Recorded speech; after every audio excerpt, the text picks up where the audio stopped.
السلام علیکم ورحمۃ اللہ وبرکاتہ۔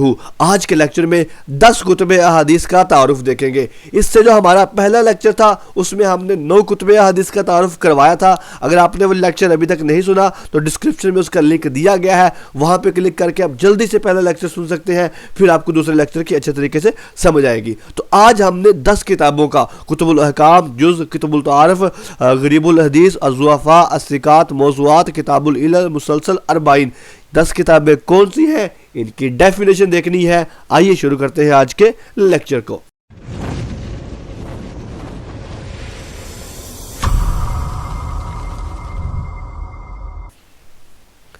کتاب الاحکام سے کیا مراد ہے؟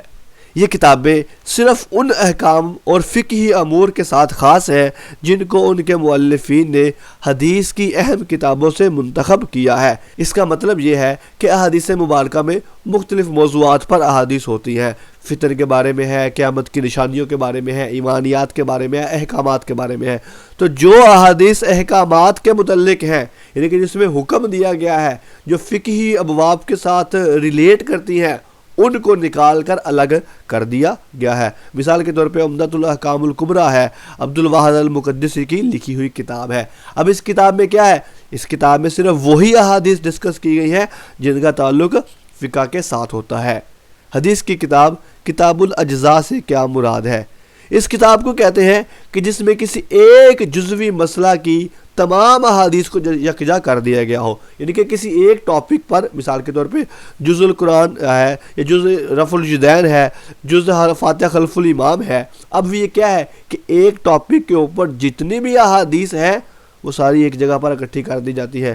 مثال کے طور پہ یہ امام بخاری کی کتاب ہے جز رفع الیدین، یہ ایک ٹاپک یعنی کہ رفع الیدین کے موضوع کے اوپر جتنی بھی احادیث ہیں وہ ایک ٹاپک پر، ایک جگہ پر اکٹھی کر دی گئی ہیں۔ حدیث کی کتاب کتاب الاطراف سے کیا مراد ہے؟ وہ کتب احادیث جن میں احادیث کے صرف اول اور آخر الفاظ ذکر کر دیے جاتے ہیں اور جن سے پوری حدیث کو پہچانا جا سکتا ہے۔ اطراف کہتے ہیں کناروں کو، یعنی کہ اب پوری حدیث بیان نہیں کی جاتی بلکہ شروع والے چند لفظ اور آخری چند لفظ بیان کر دیے جاتے ہیں تاکہ ٹاپک کلیئر ہو جائے۔ مثال کے طور پہ الاشراف فی معرفت الاطراف ہے، ابن عساکر دمشقی کی لکھی ہوئی ہے۔ تحفۃ الاشراف ہے، یہ حافظ مزی کی لکھی ہوئی ہے۔ الاطراف الکتب الستہ، یہ حافظ عبد الغنی مقدسی کی لکھی ہوئی ہے۔ تو اب اس میں ساری احادیث نہیں ہے بلکہ احادیث کے کنارے کنارے ذکر کیے گئے ہیں۔ جو بڑے بڑے پڑھے لکھے لوگ ہیں اور جو اس فن کے ماہر ہیں وہ اس ٹاپک کو اچھے طریقے سے جانتے ہیں اور صرف اشارہ کرنے سے پوری حدیث ان کے ذہن میں آ جاتی ہے۔ غریب الحدیث کتاب سے کیا مراد ہے؟ اس سے مراد وہ کتابیں ہیں جن میں حدیث کے مشکل اور پیچیدہ الفاظ کی توضیح کی جاتی ہے۔ غریب الحدیث میں یعنی کہ قرآن پاک کے ساتھ ساتھ احادیث مبارکہ کے کئی لفظ ایسے ہیں جو غرائب ہیں۔ اچھا، غریب سے مراد وہ نہیں ہے جو غریب بندہ مانگنے والا ہوتا ہے، بلکہ غریب سے مراد اجنبی ہے، یعنی کہ ایسے لفظ قرآن پاک کے، ایسے لفظ احادیث کے کہ جو غرابت ہے، جو اجنبی ہے، جن کے الفاظ کی وضاحت نہیں آ رہی، جن کی سمجھ نہیں آ رہی، تو ان کی وضاحت کو علماء کرام نے بیان کیا ہے۔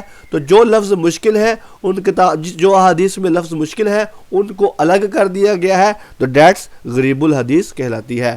اور کتاب الضعفاء سے کیا مراد ہے؟ وہ کتابیں جن میں ضعیف راویوں کی روایات کو جمع کر دیا جاتا ہے، وہ کتاب الضعفاء ہے۔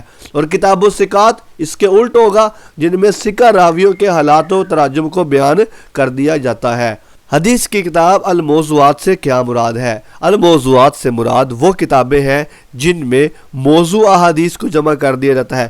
موضوع کا مطلب ہوتا ہے من گھڑت، یعنی کہ ایسی احادیث جو اللہ کے نبی نے بیان نہیں کی لیکن بعد میں لوگوں نے خود اپنی طرف سے بنا کر اس کو اللہ کے نبی کی طرف منسوب کر دیا گیا ہے۔ یہ ہم نے اسباب الطعن پڑھے ہیں، راوی میں طعن کے 10 سبب ہوتے ہیں، اس میں پہلا سبب اور سب سے خطرناک سبب ہوتا ہے طعن کا کذب، جھوٹا بندہ ہوتا ہے۔ تو جو بندہ جھوٹا ہوتا ہے اس کی روایت کو موضوع روایت کہتے ہیں۔ اس سلسلے میں الموضوعات الکبریٰ بڑی مشہور کتاب ہے ملا علی قاری کی، اس کے علاوہ الضعفاء امام اوکیلی کی، الاباطیل ہے امام جزخانی کی، العلل والمتناہیہ فی الاخبار الواہیہ ہے، موضوعات الکبریٰ ہے علامہ ابن جوزی کی ہے، اور اس طرح بہت زیادہ مشہور الموضوعات پر کتب لکھی گئی ہیں۔ کتاب مسلسل سے کیا مراد ہے؟ تو مسلسل اس مجموعہ حدیث کو کہتے ہیں جس میں وہ احادیث جمع کی جائیں جن کے اندر ایک خاص راوی یا کئی راویوں کی کوئی صفت، کوئی فعل یا کسی قول کا تسلسل موجود ہو۔ مثال کے طور پہ ایک راوی نے ایک حدیث بیان کی اور اس کے بعد وہ ہنس پڑے اور فرمانے لگے کہ اس حدیث کو بیان کرنے کے بعد میرے شیخ نے بھی اسی طرح ہنسا تھا اور ان کے شیخ نے بھی یہ فعل کیا تھا اور فلاں صحابی نے بھی اس روایت کو بیان کرنے کے بعد یہ عمل دہرایا تھا۔ اور کیوں دہرایا تھا؟ کہ اللہ کے رسول بھی جب اس حدیث کو بیان کر رہے تھے وہ اللہ کے نبی مسکرا پڑے تھے۔ محبت دیکھیے صحابہ کی اور الفت دیکھیے صحابہ کی کہ کتنا پیار ہے کہ اللہ کے نبی حدیث بیان کرنے کے بعد مسکرائے ہیں۔ تو آگے جس صحابی نے سنی ہے اور جس نے اس تابعی کو بتائی ہے، حدیث بیان کرنے کے بعد صحابی مسکرا پڑے ہیں۔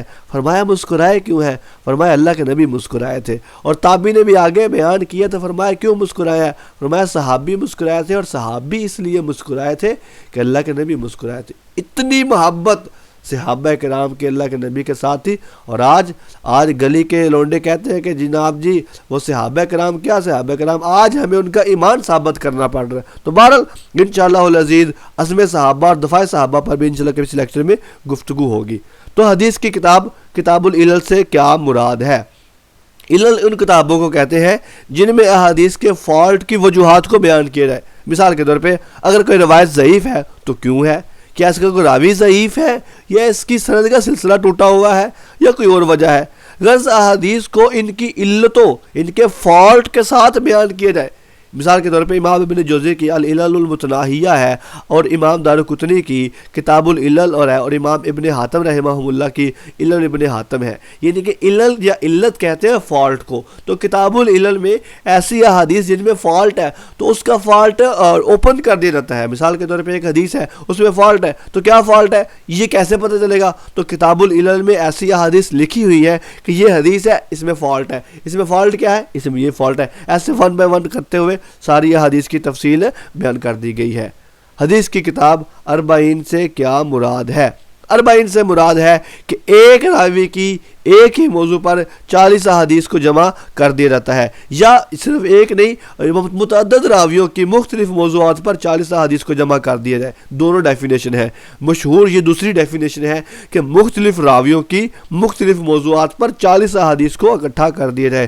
مشہور کتاب امام نووی رحمہ اللہ کی اربعین نووی ہے۔ You can see the title page of شرح ابن نووی آن یور اسکرین۔ اسی کے ساتھ ہی ہمارا کتب احادیث کے تعارف کے لیکچر کا اختتام ہوتا ہے۔ آپ کی سماعتوں کا بہت بہت شکریہ۔ اللہ حافظ و ناصر۔